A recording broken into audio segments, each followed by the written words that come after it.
Welcome to the Collector Car Podcast. I have got a ton of stuff to cover in this episode, including the cars I think you should buy now as they're going to go up. It'll be fun going into the demographics here of why I picked these particular cars. Now, this is not necessarily for investment advice. It's more so to buy these cars while they're still affordable. So this is for entertainment purposes only. There's a new event you need to put on your calendar. It's called Moda Miami. You can go to modamiami.com and check it out. Automobiles, Art, and Elegance. It's going to be quite the car show. This occurs the 1st of May, and it's at the Biltmore in Coral Gables, just outside of Miami. It is an incredible looking facility. It's from the 1920s. Let's see, it's a jazz age icon. I'm showing some pictures on YouTube right now. Incredibly beautiful setting. There'll be this amazing car show occurring at the hotel. So again, that's beginning of March. I believe it's the 1st through the 3rd, 2024. So put that on your calendars. A few other things I wanted to mention first is I have a 1982 Mercedes-Benz 500 SL pre-AMG merger car that's available for private sale. I believe I have a deal done, but just wanted to put it out there. If you're interested, shoot me a note, gstanley@rmsotheby's.com. What is cool about this car is we had a sister car in the Miami sale, and it really speaks to the next generation of collector car buyer. The one in Miami, I think the estimate was $90,000 to $100,000. It sold for almost $300,000. It had 70,000 miles, and I believe it was a 276 horsepower version.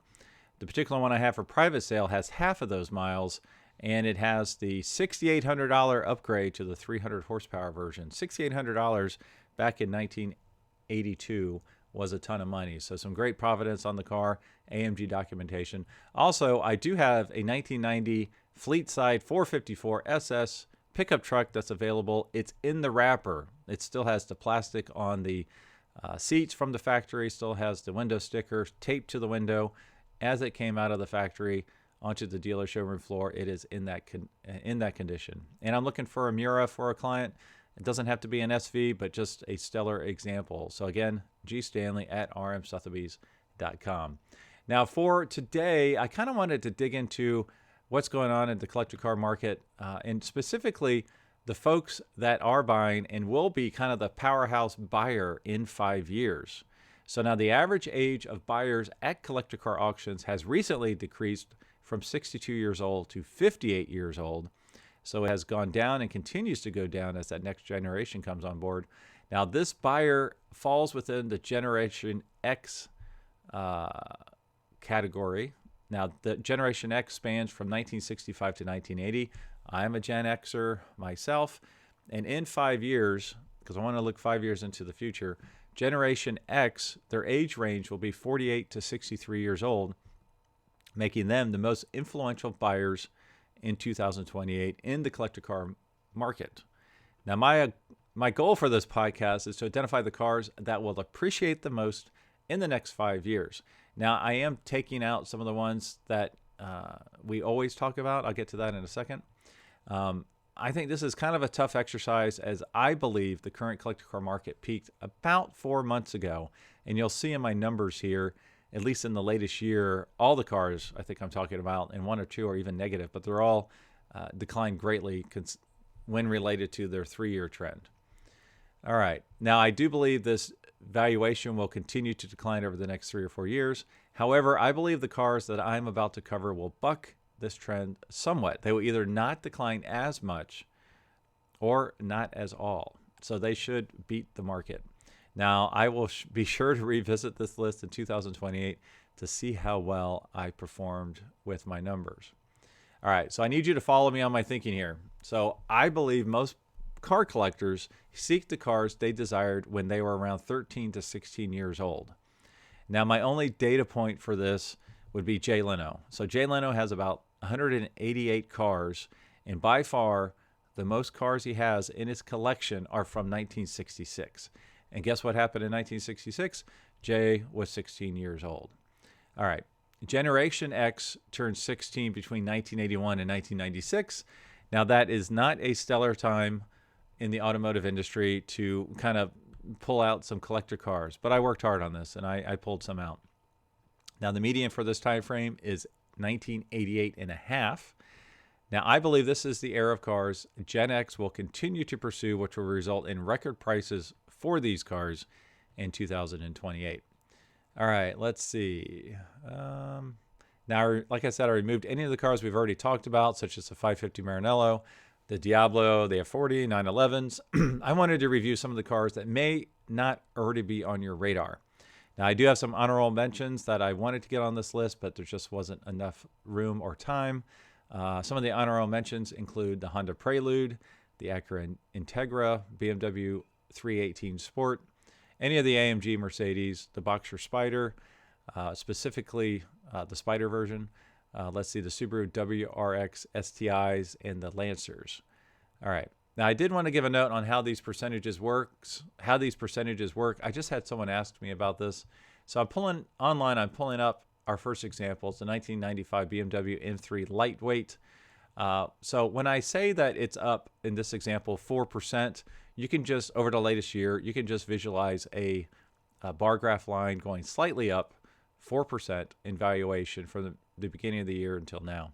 Now, when I look at the 3-year, for this particular example, it's up 84.6%. So that's a even sharper line going up gradually. There might be some dips where it did decrease in value for a month or two, but overall, from the beginning of the 3 years until today, it is up 84.6%. And for the 5-year number, it's up 103.6%. So again, it's kind of like a mountain, kind of undulates a little bit as it goes up. There's some peaks and some valleys, but in that 5-year time frame, it does go up 103.6%. So sometimes that can be a little bit confusing. So when you think of in 3 years, it's up 84%. In 1 year, it's up only 4%. That means over the last year, growth has slowed tremendously compared to the 3-year number. So I hope that helps, but let's get to the first one here. So the first one here is the 1995 BMW Lightweight, beautiful car. And here's a note from Car and Driver. Back in 1995, the E36 M3 was a new entry to the U.S., and the Lightweight attempted to correct the neutering, albeit for an extremely limited number of owners. I don't know what that's referencing offhand. I guess they felt like it didn't have enough power. All right, the CLS, as it is sometimes called, got the stiffer European suspension, a shorter final drive, forged wheels, and hand-picked engines, good for a claimed 240 horsepower. In reality, the engines were probably a little more powerful. On the outside, all lightweights were painted alpine white with a tricolored checker M motif on the left front and right rear quarters. They used the adjustable front splitter bar from the European-only M3 GT and had aluminum door skins. Buyers of lightweights did without the radio or air conditioning in their cloth and carbon fiber trimmed interiors. So just a really cool car. So it basically takes the lightweight premise to the next level. Now, it did come with a bunch of parts in the trunk, which is kind of cool. That include underbody bracing, a strut tower brace, a larger oil pan with dual pickups to avoid starvation in high G driving, a park bench-sized wing. Not every dealer installed the parts, so sometimes you can find these where they're still in the wrapper in the trunk, which is kind of cool. So I just went over the market trends on these. 1 year up 4%, 3 years up 84.6%, and 5 years up 103.6%. Number one condition, they're worth $336,000. I believe this is the most expensive car on this list today. I did try to pick not as collectible cars just to try to get that price point a little bit lower. Now, I do want to pull out, when possible, the one I think you should buy if you're going to buy one of these, and that would be one of the Paul Walker cars. So actor Paul Walker passed away a number of years ago. He was a big car enthusiast. He actually had 5 of these cars. So now this is from Motor Trend. The stars of the sale, this is speaking to a Barrett Jackson sale, were arguably Walker's collection of rare 1995 BMW M3 Lightweights, special versions of the E36 generation M3s. Let's see, blah, blah, blah, blah, blah, blah. All right, just 126 lightweight spec cars were built for the U.S. market, and Walker owned 5 in total. An example with just 4,600 miles from new, led the charge, reaching an incredible $385,000 after buyer's premiums.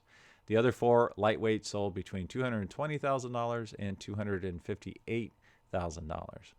Now, what's interesting is one of my previous guests, who unfortunately has passed away, Eric Keller of Enthusiast Auto Group here in Cincinnati and Sharonville. I was on his podcast, or YouTube channel, and we talked about these cars before they came up for sale.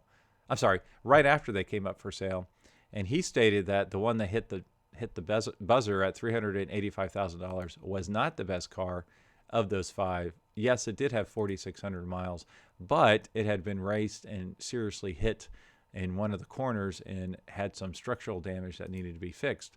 So he thought it was interesting that that one brought the most because of the mileage, when in actuality, one of the higher mile cars was probably the better car of those five.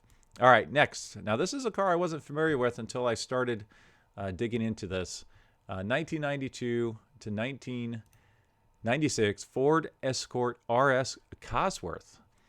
The Ford Escort Cosworth seems to have entered popular folklore as the car that, for a while at least, killed the hot hatch.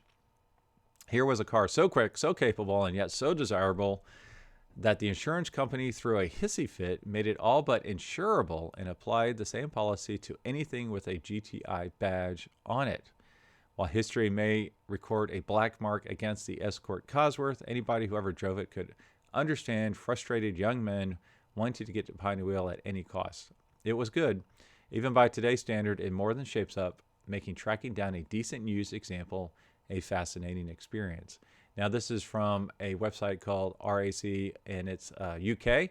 So this is probably UK only, but that still would be a fascinating car to find and bring over to the States if you could find one. All right, the next is a car that we all know and love. It is the Mazda Miata. All right. I tried to pull pictures from RM Sotheby's, but there just weren't a lot of Miatas sold at RM, as you can imagine. So the pictures I'm showing right now are strictly from the Google. All right, from Car and Driver, the first-gen Mazda Miata, known as the NA, strikes an ideal balance between vintage feel and modern reliability, and collectors have taken notice. Light and eager, the Miata is blessed with near-perfect steering, a wrist flicker shifter, textbook handling, and an easy-to-drop top, all of which combine to turn a dull drive to the grocery store into a qualifying lap. Consider a limited slip differential a must-have. Otherwise, it's really a toss-up between the 1.6 and 1.8 liter engines. The 1.8 liter is about a half second quicker to 60, but the smaller engine is just a little bit smoother. So from a valuation standpoint, I did not have any valuation information for the Cosworth, the car prior to this. For the Mazda Miata 1990 to 1987, I picked a 1992 car for an example. Number one condition, $31,900. 1 year, it's flat. 3 years is up 25.6%. 5 years up 134.6%. So you can see how the latest 1 year, a lot of these have slowed or stopped growing in value. Now, the one to have, there's actually two here. There's quite a few different packages, but the two I picked out is the R package cars from 1994 to 1997 and the M editions. Now, the M editions were pretty cool. They're basically paint and chrome, but they had some cool colors. They were basically 1994 to 1997 as well. So those are the ones I would go after if you were looking for a Miata. They also had, I think, a race spec one. So they had some cool options there. All right, next is a cool car. It is the 1993 to 2002 Mazda RX-7. Now, sometimes I don't know if I'm right on this, but I think I've heard people reference this car as the Jelly Bean car because it does have a cool look to it. This is from classic.com. All right, the third generation Mazda RX-7 identified, sorry, I'm having some technical issues here, identified by chassis code FD, so you'll hear them referred to as the FD RX-7s, was produced between 1992 and 2002, although it was only available in the U.S. from 1993 through 1995. This generation was a departure for the model as it was only offered with a twin-turbo engine. Now, from RM Sotheby's, on March 25, 2002, Mazda announced the Spirit R range of RX-7. So this is the one I think is the one to have. sold exclusively in Mazda's homeland as a staple of the Japanese domestic market scene, JDM scene. And this is the one I'm showing the picture of right now on YouTube, which is why it is right-hand drive. Limited to 1,500 units and available in 3 specifications, Type A, Type B, Type C. The Spirit R marked the end of the 3rd generation RX-7. So the one I'm showing online right now is an absolutely gorgeous, kind of like a dark blue color. Let's see, this is a Ultimate RX-7, one of 1,500. This is Innocent Blue Mica is the color. The estimate on this one, this is in pounds, was 70 to 100,000 pounds. It sold for 105.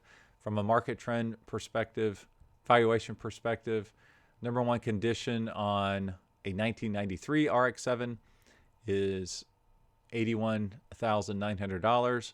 1-year trend is down 1.6%. 3-year trend up 27.2%. And 5-year trend up 137.4%. So these are declining in value right now, only from their peak, which was this previous year. The one to have is the one I mentioned, the Spirit R Type A, which apparently is the most powerful package of those 3 types that I mentioned earlier. All right, the next one is a car I don't know if I've ever talked about, at least not in length. It's the 1994 to 1995 Ferrari F355. Now, this is from Haggerty. Ferrari introduced the 355 in mid-1994 in Europe as a replacement for the 5-year-old 348. The car represented a substantial leap in performance and handling when compared to its already capable predecessor. Available in the U.S. from 1995 to 1999, the F355 employed a 3.5-liter, 5-valve per-cylinder V8 motor that gave it 380 horsepower in one of the best Formula One style shrieks Ferrari ever produced in a street car. That's where the 355 comes from. The hardtop Berlinetta and Targa style GTS models appeared in the U.S. in 1995, with a convertible version appearing a year later in 1997. In 1997, an F1 paddle type gearbox was introduced for the first time in any street Ferrari and was available in all 3 body types. The one I'm showing right now online is from the Gene Ponder collection that sold last year. This is the one to have. It's called a Serie Fiorano. Fiorano. Is that how you say it? All right. Anyways, it's the series finale. It's the last year of production. They only made, I want to say, 100 of them. The estimate on this one was 100 to 140, and it sold for over $200,000, which speaks to the desirability of these cars. Now, from a market trend perspective, I picked a car from 1996. Number one condition is $194,000. 1 year, it's up 6%. 3 years, up 49.2%. And 5 years, up 145.6%. All right, we have just a few more cars to go here. The next car is another Ferrari, but not a big, crazy Ferrari. This is the 1992 to 2003 Ferrari 456. All right, I've got a gorgeous one pulled up online here. Let's see. From RM Sotheby's at the 40th anniversary celebration. Let's see. In 1992, Ferrari introduced its newest 4-seat Grand Touring car. Boasting elegant Pininfarina styling, the 456 GT would propel Ferrari into the 21st century while harkening back to their stunning GT cars from the 1950s and 1960s. I always thought this was a handsome car. I would not have called it attractive, I guess is the best way to put it. As a 4-seater Ferrari Grand Tourer, the 456 GT's performance was exceptional. Its new 442 horsepower V12 ensured it could reach speeds of over 186 miles an hour and accelerate from 0 to 60 miles per hour in just 5.2 seconds. The powertrain include the revered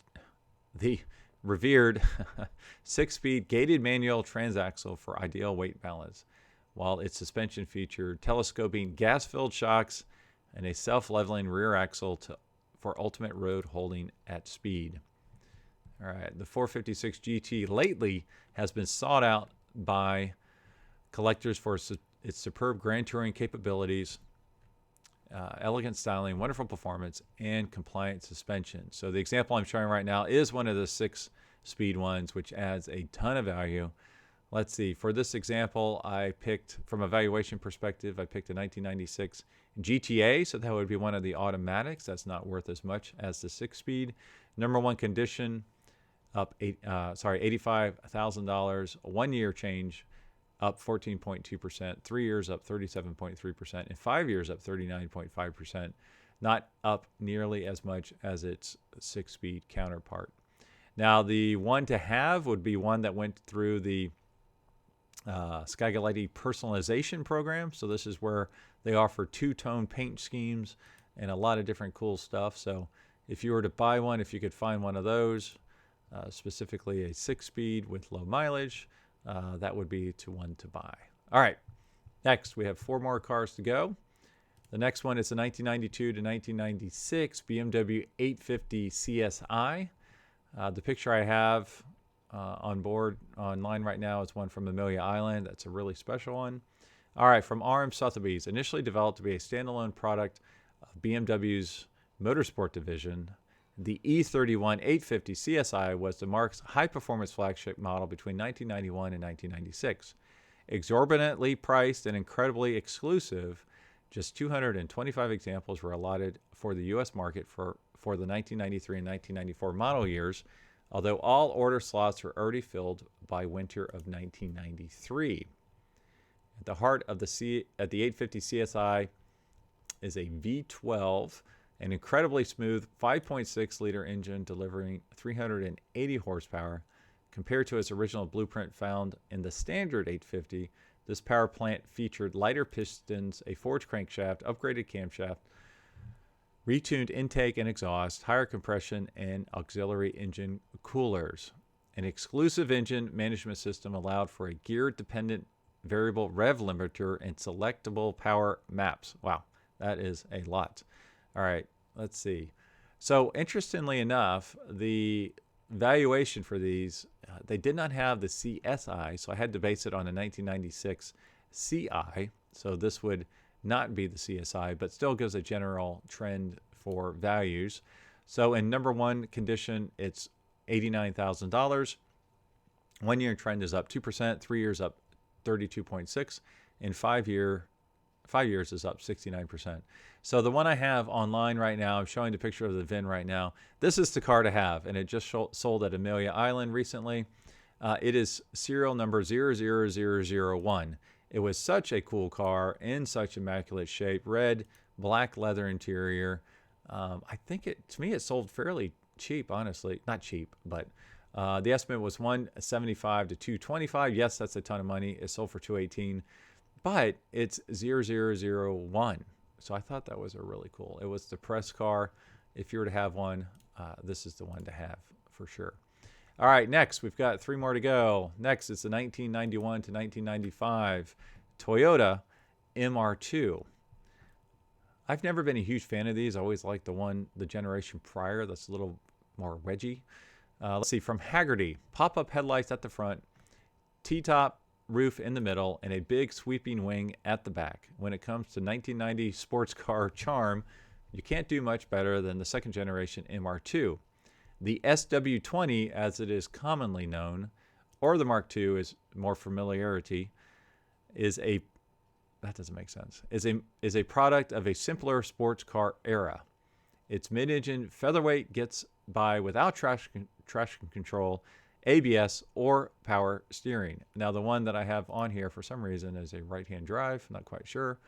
All right, the Mark II was introduced in 1990 for the 1991 model year, replacing the first-gen MR2, commonly called AW11. The early MR2 stood for midship rear drive 2-seater, was a wedgy and quirky take on the affordable sports car theme. The second gen smoothed off the edges, bringing a vastly more modern look to the table. It is good looking. I think the third generation, I think it's just ugly, but this one does look pretty good. Okay, how does the valuation look on this car? There was no valuation available on the second gen MR2. There was on the first, but not the second. The ones to have, though, apparently there's some interesting packages on the second gen MR2. One of them is called the G Limited Billiston package. I'm assuming that's a shock setting option, firmer shocks for cornering. And the other one I find is pretty funny is the G Limited Super Edition. No specs on what that exactly meant, but I would assume those are the cars you want to go after if you're buying yourself a second generation MR2. All right, two more. Let's see. This one we're talking about, everybody knows this car, the 1993 to 2002 Toyota Supra, also known as the Mark IV, from RM Sotheby's. In 1989, Toyota's engineers began to draw up plans for a new generation of Supra. The replacement for the A70 generation car was designated A80 and would be the fourth generation of the desirable Japanese coupe, which over time had accrued a reputation as a legend of the Japanese domestic market scene, JDM scene. The newer car placed much greater emphasis on performance and could be specified with the all-new naturally aspirated 2JZ GE engine or the top-of-the-range twin-turbo 2JZ GTE unit. Liberal use of aluminum throughout the A80 resulted in a curb weight that was 91 kilograms lighter than its predecessor. All right, so from a valuation perspective, I picked a car from 1997, number one condition, $299,000.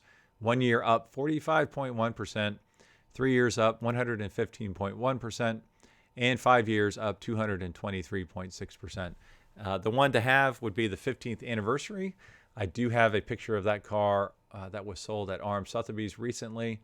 Let's see, the estimate was $60 to $70,000. It sold for $77,000. It must have been a higher mileage example. This one is a beautiful royal sapphire pearl over ivory leather. So great spec on this particular 15th anniversary car. All right, we're on to our last one.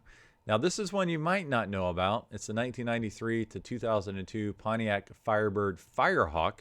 I only have one picture available of this car. I remember when these came out new, I thought they were pretty cool looking. So from Haggerty, there was also a special edition Firehawk. Now, this is referencing the base Firebird, produced by SLP Engineering but sold at Pontiac dealers. These cars had more power and better suspension and today are fairly hard to find. From 1993, all Firehawks were based on Firebird formulas, while from 1999, the Firehawk could be had as a formula or a Trans Am. There were no 1998 Firehawks. The most desirable SLP Firehawk from a collectability standpoint would be one of the 29 1997 models equipped with the LT4 V8 out of the Corvette Grand Sport. But any Firehawk would be considered a real find. Like Camaros and Corvettes, Firebirds have long represented a lot of speed for the dollar, especially the Firehawks. All right, so for the valuation trend, I did pick the 1997 LT4 because that's the most desirable and the one to have. Number one condition, $92,000. 1 year trend up 10.3, 3 year trend up 56.5, and 5 year trend up 56.5 as well. All right, let's see. All right, so that's it for this episode. If I'm still doing this in 2028, I will be sure to go back and check these cars and see how they performed. If you find one of these, snap it up now. I'd love to have this 1997 Firehawk LT4. That would be really cool. And lastly, if you haven't joined my YouTube channel, please do so. Please subscribe, share with friends. The podcast is on there as a video, and I'll pulse in some fun videos. I am doing daily 60-second videos of Keep, Cash, or Collect, and I would appreciate the support. So I will talk to all of you next week.